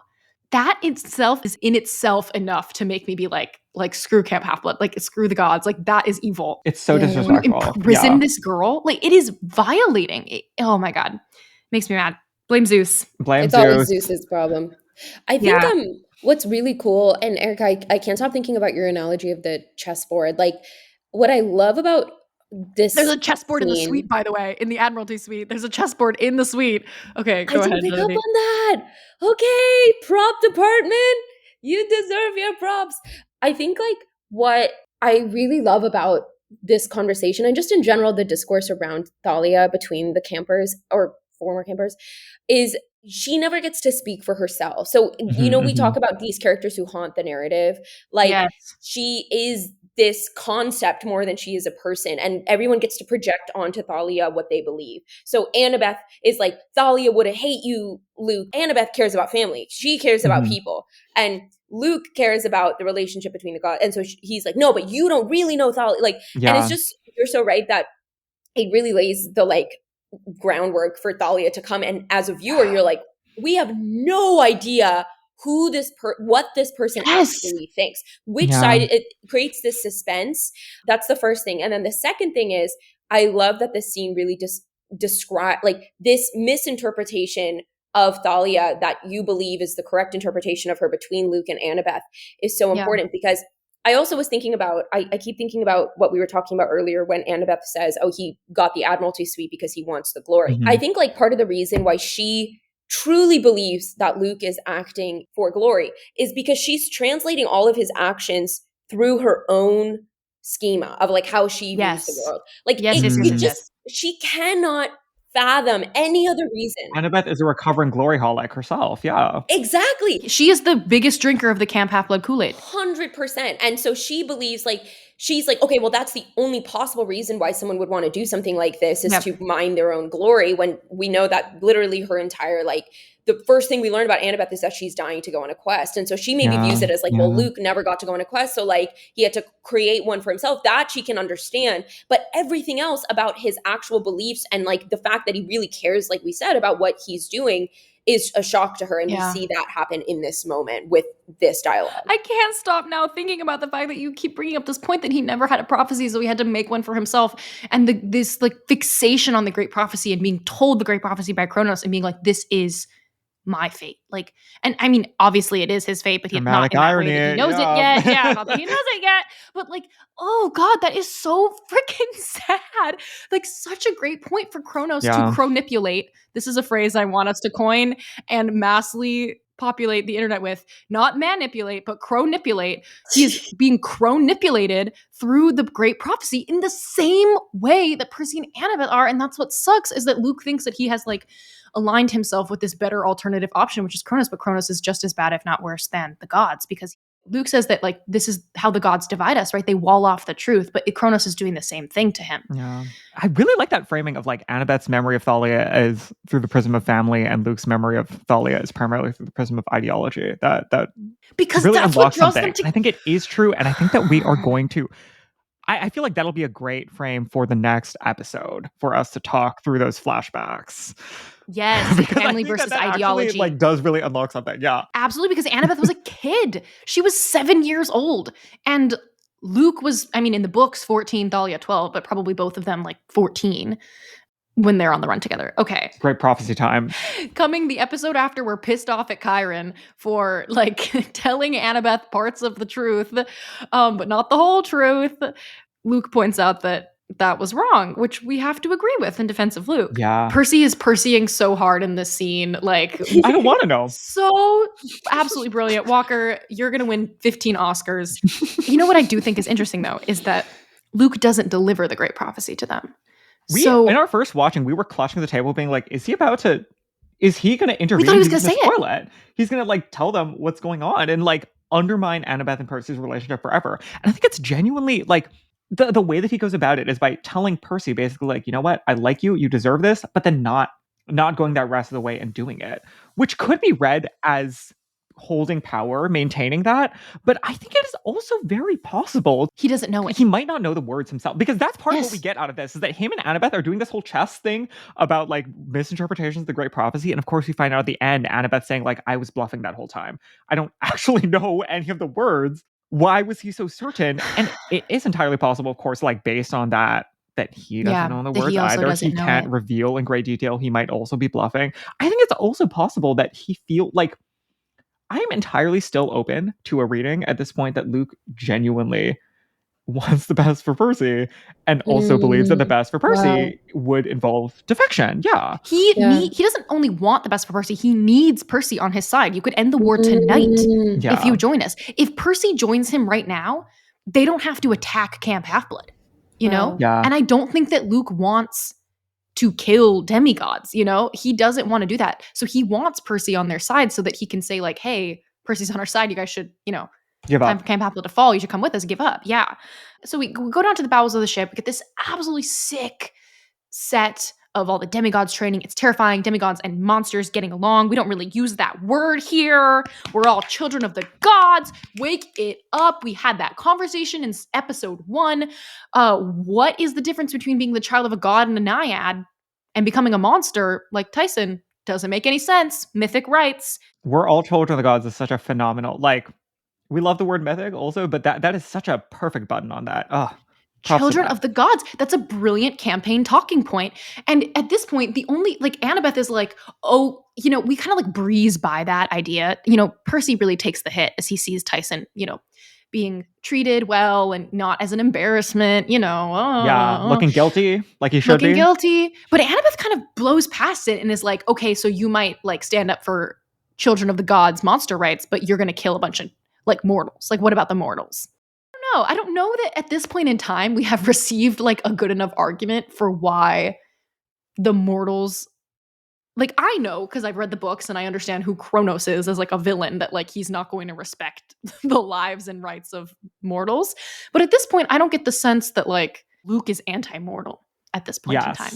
You know, so I'm still very on Luke's side. And certainly no one here is able to, I think, articulate that position compellingly. Annabeth is presenting this as a question about the violence of war for which Luke has a succinct answer. No one is articulating a vision of like a status quo under Kronos that is disrespectful of mortals at this point, even though that is, I think, the angle that we get out of the full scope of the books.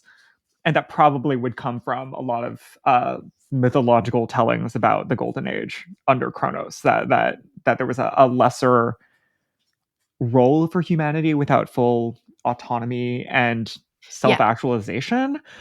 But yeah, we're not getting that here. We're getting like I think it's like an anti-revolutionary argument, basically, where Annabeth is saying like any violence in the name of creating another status quo is going to be bad. There will be casualties.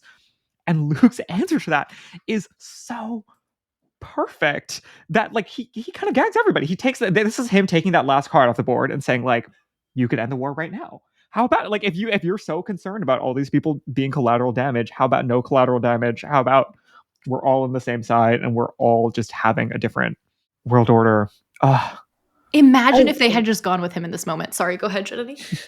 No, you're so right. I mean, it's something fascinating to think about. It makes me think all of this explanation of Luke's position goes back to that statement that we were talking about earlier, where Rick Riordan says, like, by the end of the series, like, we want people to not know who to believe. We're really getting an explication of why Luke has chosen this position in a way that we don't really as much get in the book, again, because it's told from Percy's perspective. So it being told in the medium of television allows us to get a slightly less biased perspective. And I just also wanted to comment on the use of the word golden age. Like, I think that that's such a fascinating, does he use that word in the books? I don't. Yes. Oh, he does. But like, I just intermittently. Yeah. It's really being phrased as like, that is the purpose that Luke is striving toward, is this golden age. And like, I love the mythical, you know, connotation of that word. If I remember correctly, like golden age like has a mythological connection to Kronos. Yeah, it's the age of the Titans. That's how we frame it in antiquity, the age when the Titan Kronos ruled, the golden age. Which is so cool because it's like, there's something very anachronistic about it, about like him being obsessed with that phrase. It's just very a cool Easter egg. Yeah. But if I remember correctly, and maybe correct me if I'm wrong, like oftentimes golden ages throughout history happen after like wars, when like there's like a renaissance or like a flourishing of knowledge. So maybe it just goes back to like that question of like why Luke is so willing to expend human life. Like maybe he truly believes and has been told that like golden ages happen after periods of combat, when you like weed out those who deserve to be living in that golden age. Listen, if you believe in that revolution, there's a good answer. I mean, like he doesn't exactly articulate like a whole anti-colonial thing here, but like it's giving. Like, what about the invisible violence of the status quo? How about that? Have you ever thought about how things today are not looking so hot and people are suffering right now, and maybe we need to not be okay with that.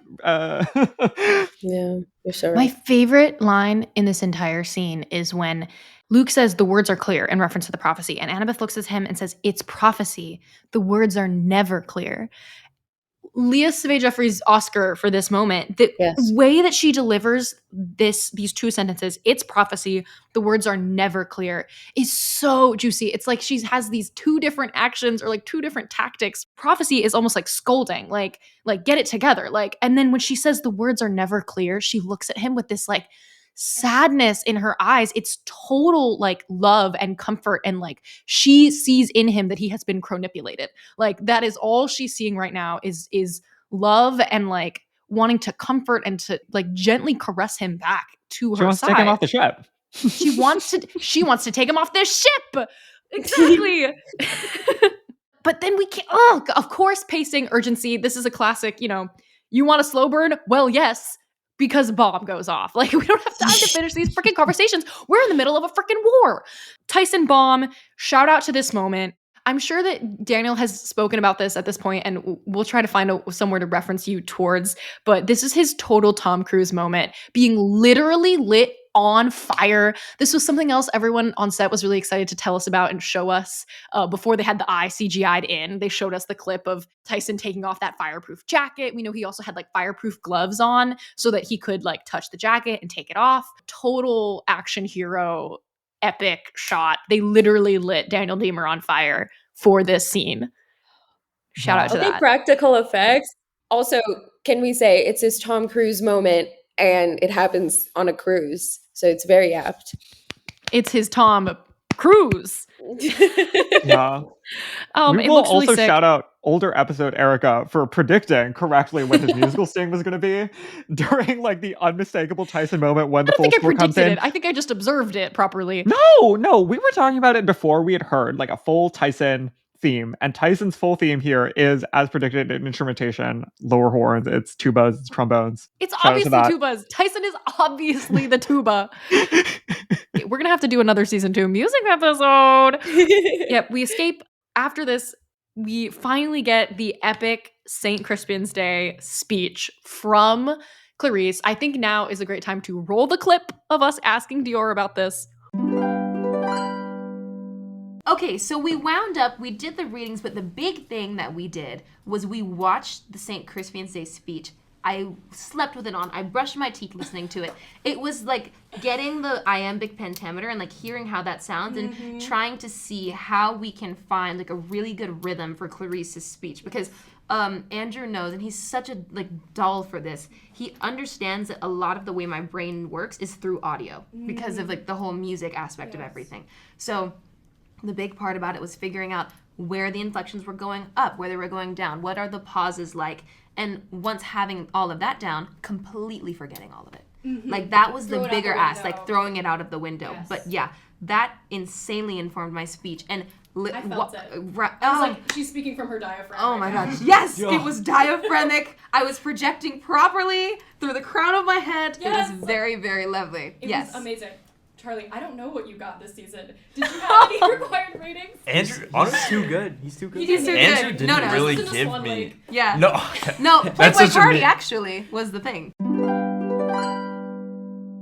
Again, leadership. Clarice's journey this season about learning how to be a true hero, a true leader, and her only way into that is through vulnerability, is telling these guys the thing that she needs to hear.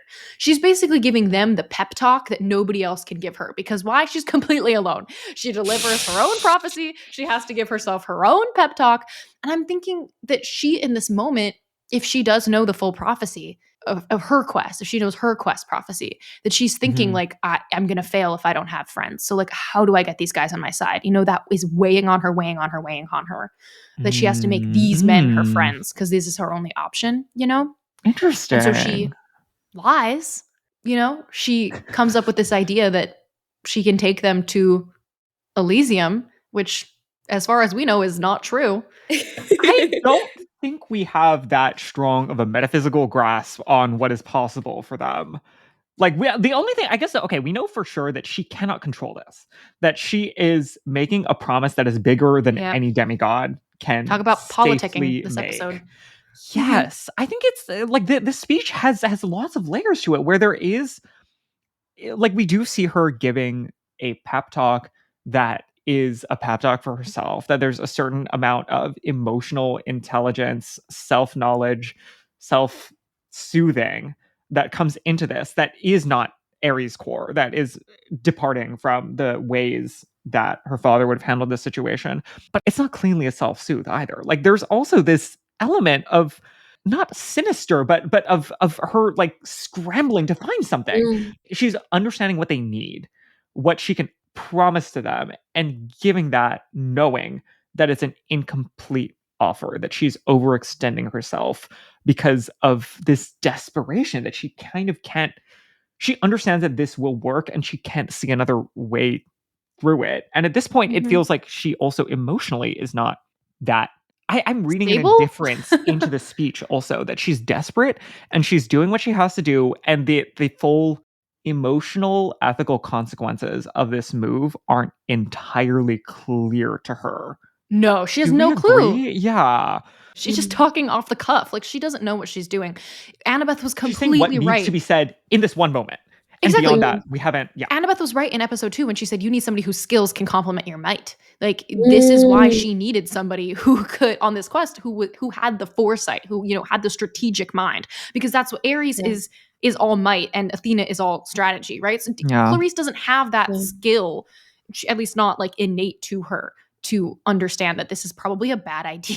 I don't know. I felt on some level like this was kind of an Annabeth core move, maybe. Like, not entirely, but there is something about it that, because it's like drifting away from Aries, that we see her drawing on these other influences. Well, we have been questioning, this was a question that we had like written out and we didn't have time to ask Leah or Dior, but about the relationship and the parallels between Clarice and Annabeth this season. We see them both in this episode kind of bluffing. Like, Annabeth bluffs to Luke about the prophecy, about knowing it, bluffs to Percy, and Clarice is bluffing to these guys about like her ability, you know, and her power. Yeah, it's exciting. It's interesting. We'll see what happens. Also, just brilliant delivery, straight from the diaphragm. So good. It's Yeah. so good. It's so good. It's such a great shot. Also, like, how gratifying to watch these men actually choose to listen to her, even if it's under false pretenses. Wait, okay. I have a quick question about this scene. So, like, we've done the Chronos re-lore introduction on multiple occasions, right? On multiple times, both in our little suite on the cruise ship in this episode and also at the foot of Talia's tree. We have had a full conversation about eating the kids, wanting to come back into power, all of that. When she is promising them the Elysium here, there is not an explanatory comma.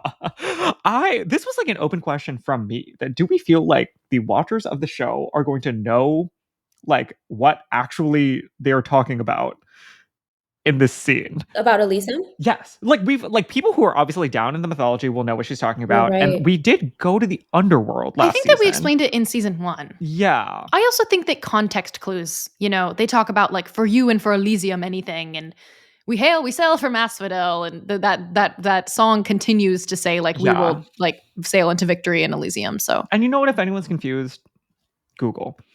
yeah, and you know, I feel like a The huge critique internet. of the.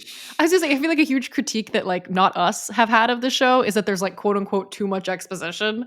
So I think this is a great moment of like, oh, you don't want exposition? Well, then use context clues.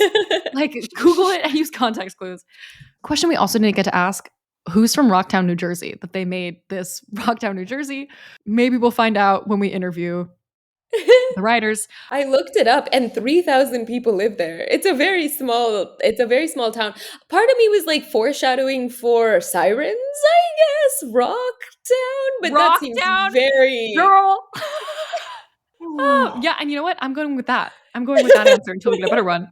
Okay, and now finally, y'all, we are back to our very, very final Percabeth conversation of the episode on the lifeboat. First, we have this very tender moment between brothers. Tyson saying those big guys weren't so bad, and basically laying down for us something that Carter and I have, you know, had to bring up multiple times, time and time again throughout the Riordanverse, covering the different books, that monsters are not inherently bad, but if you are in danger, then you have to fight whatever is in your way, right? And that's basically what Tyson says right now. Like, the Laestrygonians aren't bad people inherently, but Percy and Annabeth were in danger, and so he set off a bomb.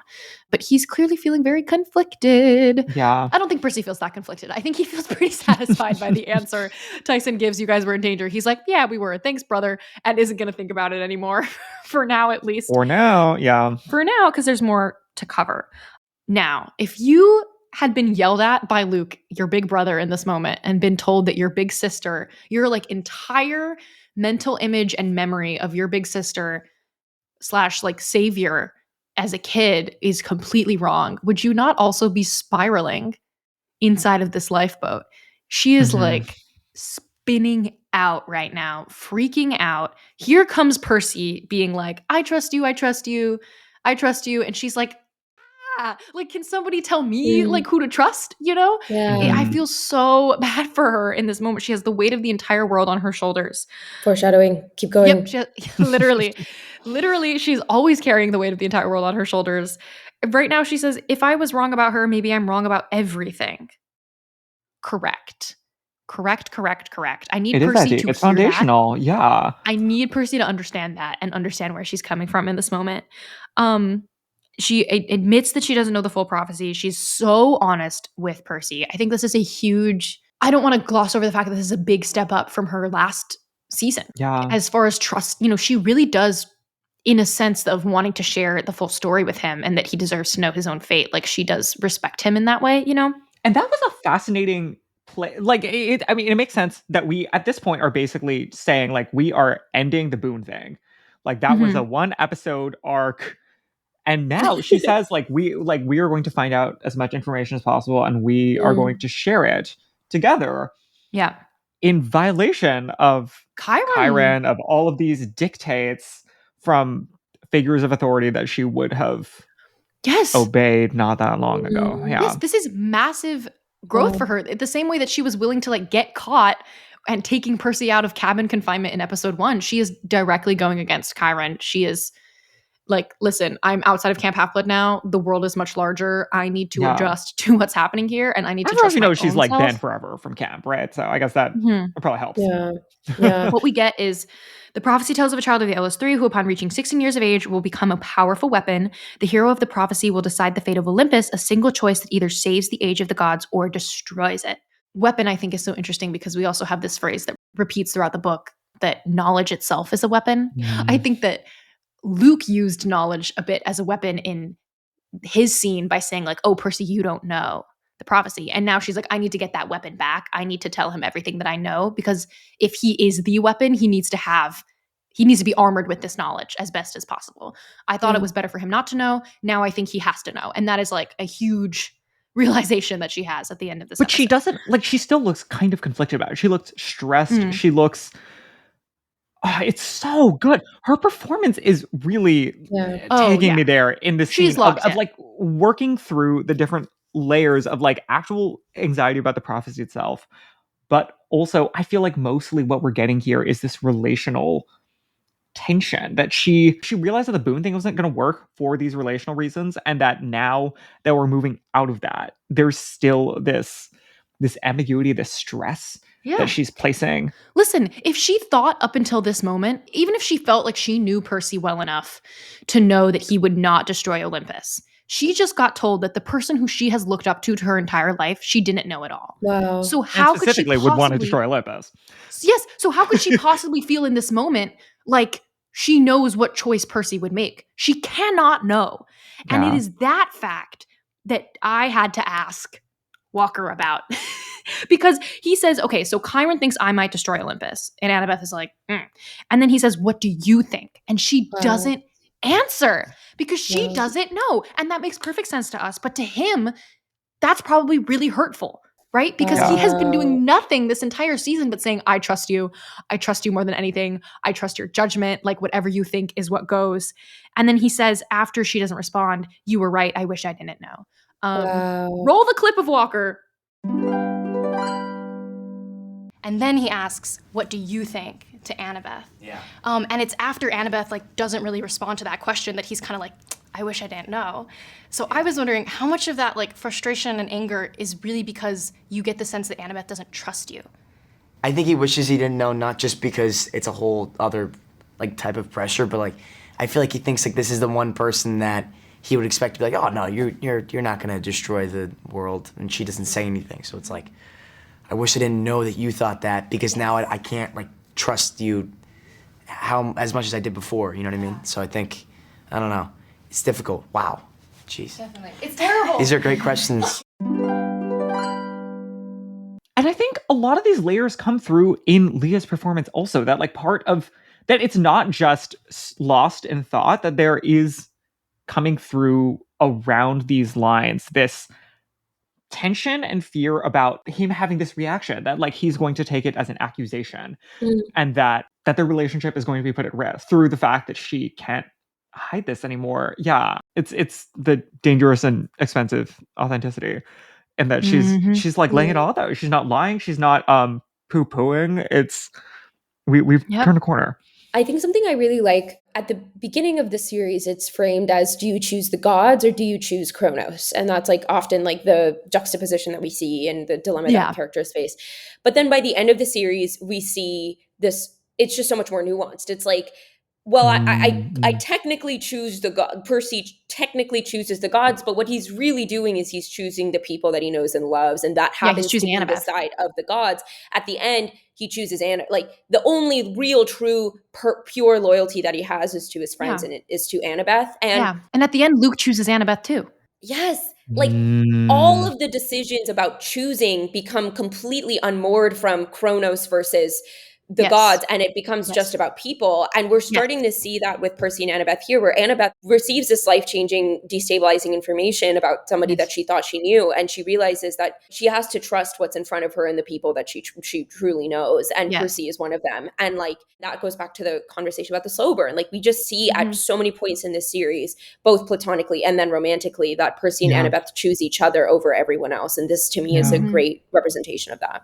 Absolutely. I don't remember what book we were just talking about this on the podcast for, that like, what a great lesson that I am constantly trying to relearn, that like in the face of when everything is so overwhelming and you don't know like what to do and how to help, that you have to turn to your small circle of friends, you know, and the people who are directly in front of you and say, how do I help these people? How do I, you know, be there for them? How do I support these small individuals? And that's great. I don't know if that's something that kids will pick up. I hope they do. That is the end of the episode. We have one final question to ask everybody before we sign off here on this 2-hour, 6-minute recording, which is Naughty Award nominations. You may remember this from season 1, Janani. We need a nomination from the episode so that at the end of the season, we can have a little award ceremony, Lost Culture style, and vote on the winning Naughty Awards for each episode. You guys can vote in the Spotify poll. I need to think of one, so somebody else go first. I think that the nomination for me will be I was going for something a little more profound award for the exact line parallels between Luke and Percy. Wow. It's a choice that some people might look at and still, having seen the episode, come away with that saying, you know, maybe that was a little on the nose. Maybe we're a little bit two sides of the same coin. But they're wrong, I would say. I think that sometimes you gotta listen. We live in a world of like Bong Joon-ho and Guillermo del Toro. Like sometimes you need the hammer. Sometimes like if it's right, you gotta bam, bam, bam. You could end the war tonight. Oh, I'm so torn between Walker Scobell, Small Smile in that one shot. And I think I'm going to go with Naughty Award nomination for best Shakespearean use of a diaphragm used so far on this show. Shout out to Dior's performance of the St. Crispin's Day Ironclad speech. That just got me going. And like, I was like, the register of voice that she is using, like, I know how Andrew must have coached the shit out of that scene. And it was very satisfying. And I would love to see Dior do like a stage play. We love Dior. She works so hard. Yeah. And it came through. I love that nomination because you both have given such beautiful nominations about such profound moments. I'm going to do my nomination for Mitch from Blockbuster. Yeah. Okay. Yeah. Wake it up. I just like Employee of the month. Naughty Award nomination for Employee of the Month. I think famously he is not Employee of the Month. Sadly, I think he causes the demise of Blockbuster. But in my heart, he is Employee of the Month. And maybe on the Ironclad, he is Employee of the Month. I remember so many moments of reading the Percy Jackson series when I was younger and like laughing out loud. And that was a moment that got like a real, true, big laugh from me this episode. Yes. So Mitch from Blockbuster doing God's work. So thank you You so will much. always be famous. You will Shout out always to be Mitch from famous. Blockbuster. That Mitch joke gets ate. a line next episode that is maybe my favorite joke of the Yeah. season from what we've seen so far. Everybody get very excited. Get very excited for Mitch's star turn. Y'all, we've got some good stuff coming up between this week and next week. We've got a writer interview coming up for you after this episode. We've got next week, the full interviews from our season 2 press junket will be out since we asked questions all the way through episode 204. So stay tuned for that. And next week, we'll also have another writer interview post episode. So keep tuning back in. Thank you guys so much for listening. Let us know what you think. Share your comments with us in the comment section here or on our socials. Join our Patreon, yada, yada, yada. Thank you, Janani. Tell people where they can find you real quick. It'll be linked in our show notes as well. Thank you so much. You can find me everywhere at Janani K Jaw. And by the time that this episode comes out, my next song will be out. It drops on December 12th with a music video, and it's called Prometheus on the 405. So you can check that out on YouTube. Yay, Prometheus on the 405. Thank you so much, Janani. And thank you everyone for listening. All aboard. Toot toot. Bye.